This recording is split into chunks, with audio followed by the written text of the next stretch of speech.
So what I want to talk about is the silent auction. 3% of total revenue, just 3. If you think about the operational lift that goes into a silent auction, and I know that everybody on this call, or most people on this call, have been a part of one, a part of planning one, a part of the execution of one, a part of the acquisition of all of the items, the touch points with your in-kind donors, the effort that's required to reach out, set minimum bids, write descriptions, organize displays, managing checkout, having a checkout, which is rather a no-no in my book, and then post-event, chasing down winning bidders, delivery of all of the items, everybody that didn't pay, the dispute that occurred, all of that occurs for 3% of your revenue. And that, honestly, the effort I just described is if you're using a good silent auction software that's going to allow you to use a mobile bidding platform as opposed to dealing with clipboards and paper bid sheets and the disputes that happen because somebody couldn't read a number and everything else. So much more manual labor. I am, please hear me, I'm not saying that silent auctions are worthless. Many organizations, they are expected. Sometimes the event is honestly built around a form of a silent auction. That's exciting. That's something that's wonderful and great and should not be discounted.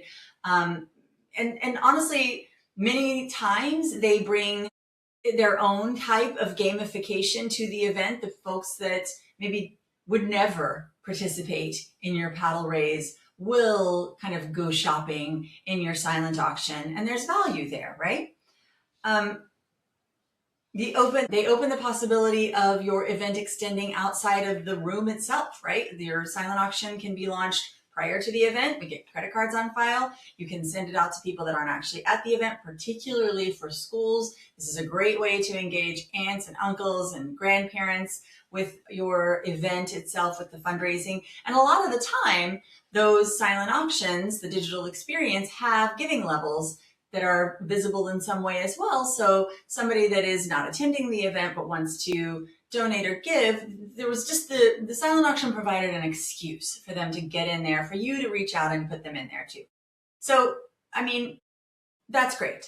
But if you are relying on your silent auction or thinking that the level of effort that you're putting in is going to return more than 3% of the revenue of your event, then you've likely got it wrong. The events that outperformed this spring are the ones that got the revenue mix right. They invested their energy in the things that drive that gross revenue number. Strong sponsorship packages, a well-structured paddle raise performed, and frankly, yes, it is a performance.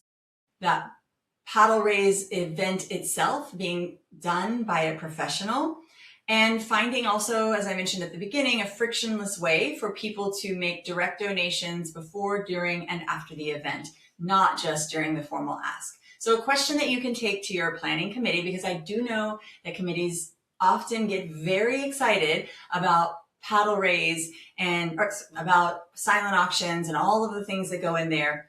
Go to the committee and talk about if you could reclaim the 30 to 40 hours that your team spends on the silent auction, and honestly, I would argue sometimes far north of that number, and they redirected that energy into cultivating new sponsors or cultivating the attendees that you know are going to be there, or really optimizing your paddle raise, or taking the time that you would spend calculating the dollars that you're spending on salary to do that, and maybe that revenue goes, or sorry, not that revenue, but those dollars actually go to hiring a professional MC or auctioneer.